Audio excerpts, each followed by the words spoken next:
یادگیری افتر افکت خیلی راحت تر از چیزیه که فکر میکنید، مخصوصا یادگیری یو آیش. تو این ویدیو قرار کامل یاد بگیری که چجوری از این یو آی استفاده کنی و هر گزینه چه کاربردی داره.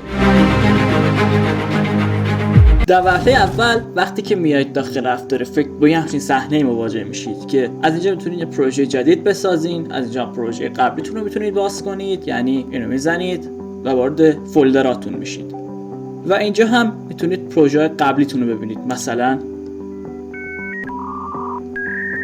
و اینجوری میتونید پروژه قبلیتون رو دسترسی داشته باشید. حالا اگر که دوباره خواستین برگردین به همون پنجره، هوم رو میزنید و به راحتی برمیگردید. اما خب من نمیخوام از پروژه قبلیم شروع کنم چون یکم پیچیده میشه. همه اینا رو توضیح میدم، همه این پنجره ها رو توضیح خواهم داد و بهتر از یه پروژه جدید شروع کنیم. خب وقتی که نیو پروژکت رو میزنید به یه همچین صحنه‌ای دست پیدا میکنید. ما اینجا میخوایم که با نیو کامپوزیشن شروع کنیم چون میخوایم یه کامپوزیشن دستساز خودمون رو داشته باشیم. اما این چیه؟ این نیو کامپوزیشن فرام فوتیج. یعنی چی؟ یعنی شما بر اساس یک فوتیج دیگه یک کامپوزیشن میسازید که اینجوری میشه. به عنوان مثال من از این فوتیج میخوام یک کامپوزیشن جدید بسازم و الان کامپوزیشن من دقیق بر اساس این فوتیج. آره، سی فریم و همش یکی. اما من میخوام کامپوزیشن جدید بسازم. پس میام روی نیو کامپوزیشن کلیک میکنم. اینجا ازم میپرسه آقا چه کامپوزیشنی میخوای بسازی و کامپوزیشنت میخوای چه جوری باشه. اکثر ادیت ها با این کامپوزیشنن 1080 در 1080. اما بعضی ادیت ها مخصوصا ادیت های اینستاگرام و ریلز با این کامپوزیشن ساخته میشن 1080 در 1920. ما حالا کامپوزیشن اون چیزی که میخوایم انجام میدیم. من میذارم روی 1080 در 1080 که یه کامپوزیشن مربع بهم بده.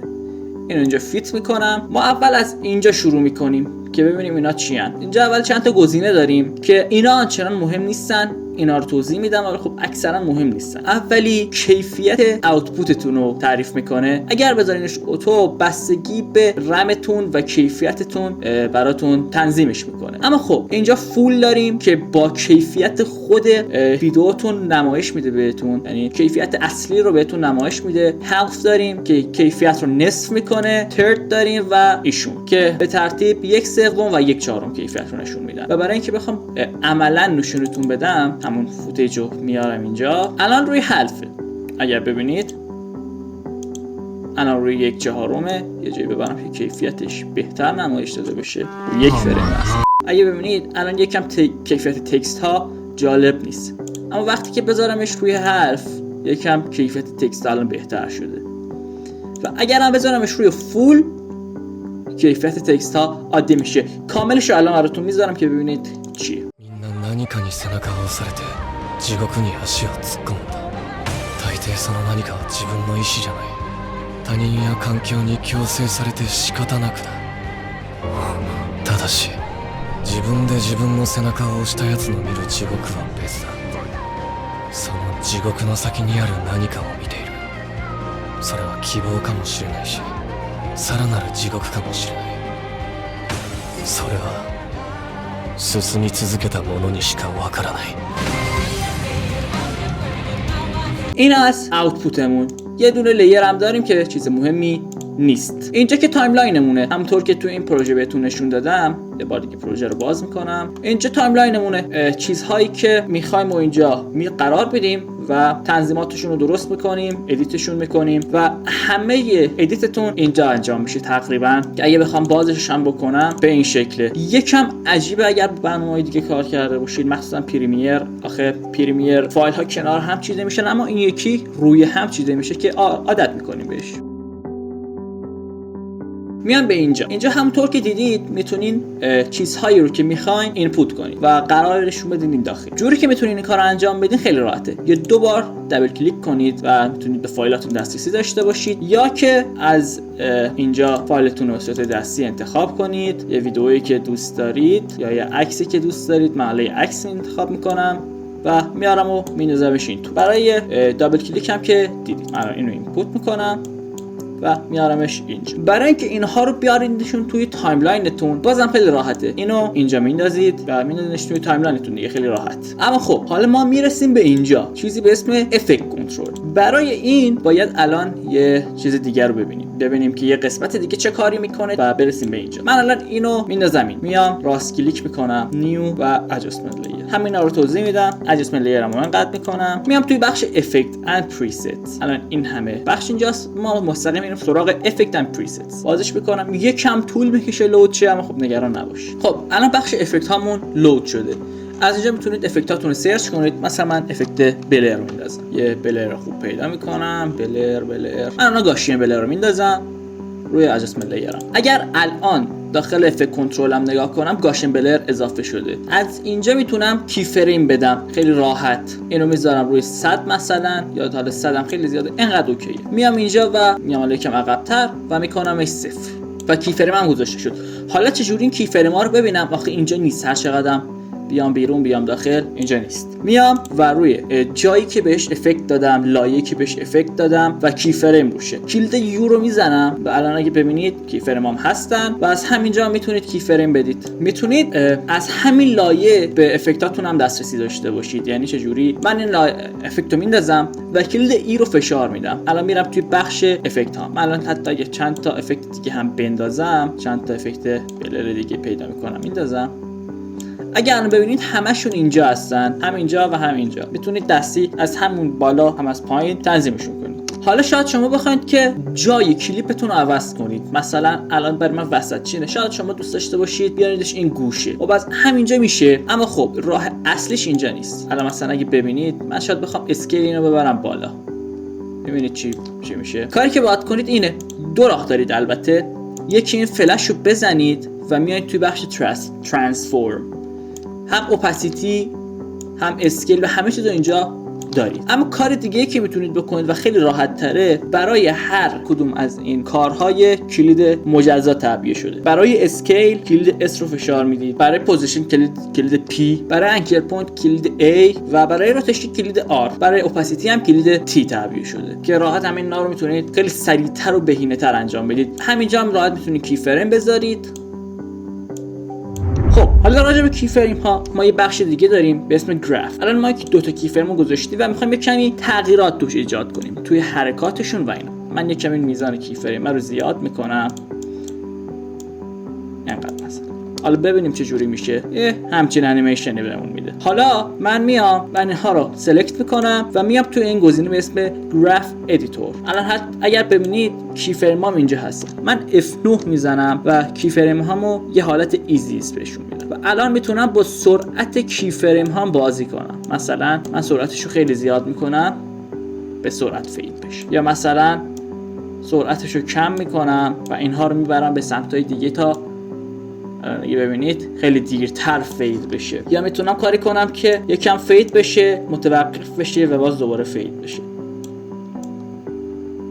اگه ببینید که میزان فید شدنش کمتره و الان دوباره سریع فید میشه. به این میگن گراف ادیتور. حالا من کی فرممو پاک میکنم، نیازی بهشون ندارم و حالا دوباره از همین شروع میکنیم. این موشن بلره. یعنی چی؟ یعنی به عنوان مثال من اینجا دونه کی فرم اسکیل میدم و الان یکم اسکیلش میبرم بالا. این حالت هم عوض میکنم و الان ما اگه ببینید یه دونه چیز دقیقاً اینجا هم داریم شبیه به اینه. این یعنی چی؟ یعنی موشن بلر. الان من اگه برم وسط ویدئوم جایی که کی فرما دارن اعمال میشن، ما الان موشن بلر رو میبینیم.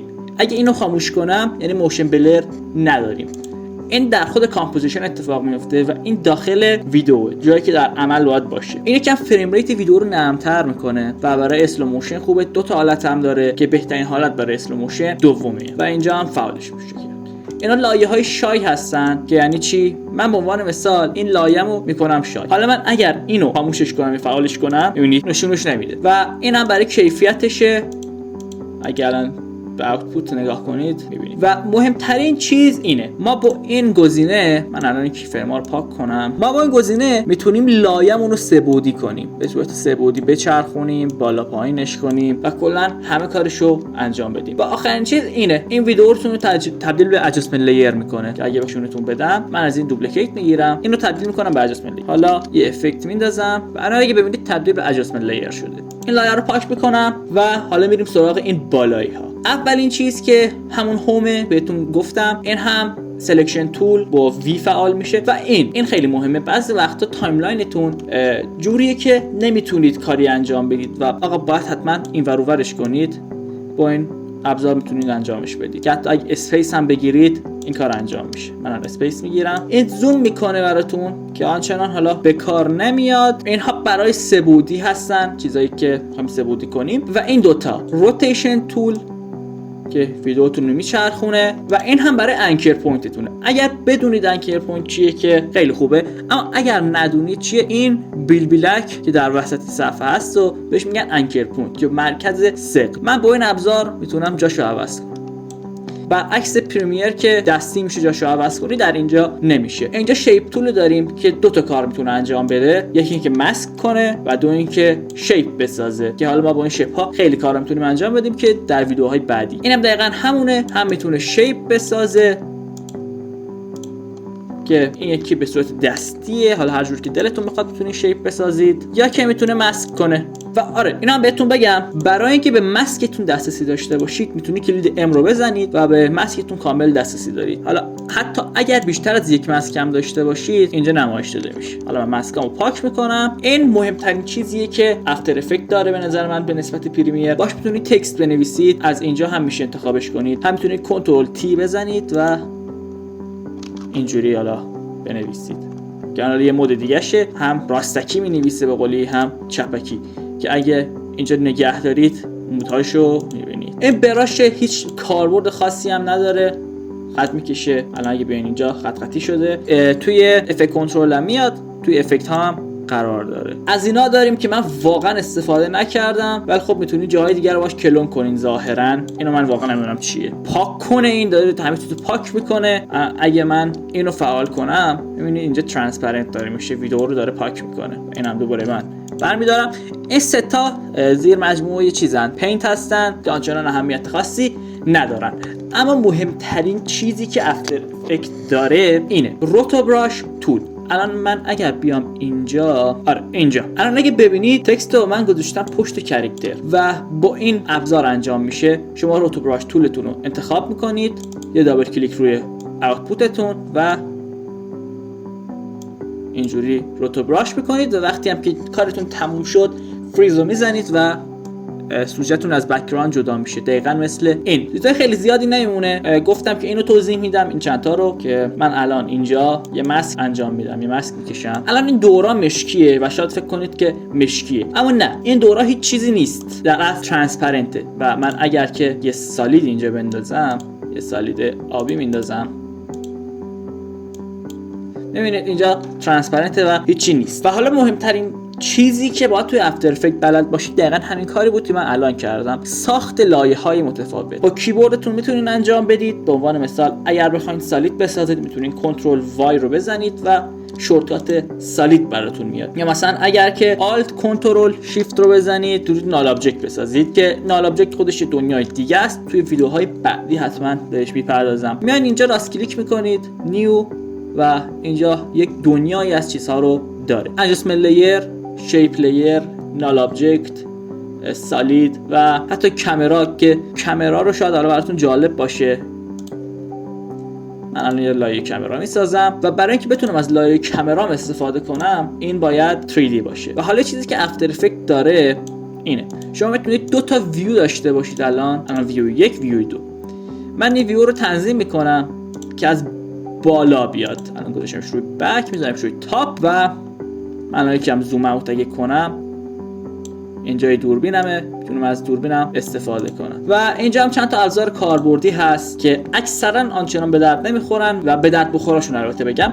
ترکر که باش میتونید چیزای مختلف رو ترک کنید سر کاراکتر یا این چیزا. کاراکتر که باش میتونید متن رو یکم شخصی سازی کنید که بهترین راهش از توی پراپرتیزه، که حالا من جای این چیزی ندارم پراپرتیز داشته باشه، ولی خب آره. برای تکست پراپرتیزش اینجوری میشه که خیلی بهتر از اونه، ساده و مختصره. آدیو رو داریم که خیلی استفاده نمیشه. باز افکت ها اینم استفاده واقعا نمیشه، میتونید همشون رو پاک کنید. الاین که باشون میتونید، البته من ماسکم پاک کنم، که با این الاین میتونید جای تکست یا هر چیزی که میخواین رو به سادگی عوض کنید. کاراکتر رو هم که گفتم و چیز خاصی نمیمونه. کلیات افتر افکت همیناست. مهمترین چیزها تایملاینتونه، این رندر کیوتون که برای دسترسی بهش کنترل ام میزنید و الان اگه ببینید این ویدئوی من اومد توی اینجا که رندرش بگیرم. این افکت کنترل و این پراجکتتون، چند تا از این بالا که حالا چون مهم نیستن، چند تا از اینجا و چیزی که میبینید واقعا چیز سختی نیست. و اینکه یه چیزی که باید خیلی یاد بگیرید و خیلی مهمه این گرافه. اگر که گراف رو یاد بگیرید به جرئت میشه گفت که 60% تا 70% افتر افکت رو یاد گرفتید.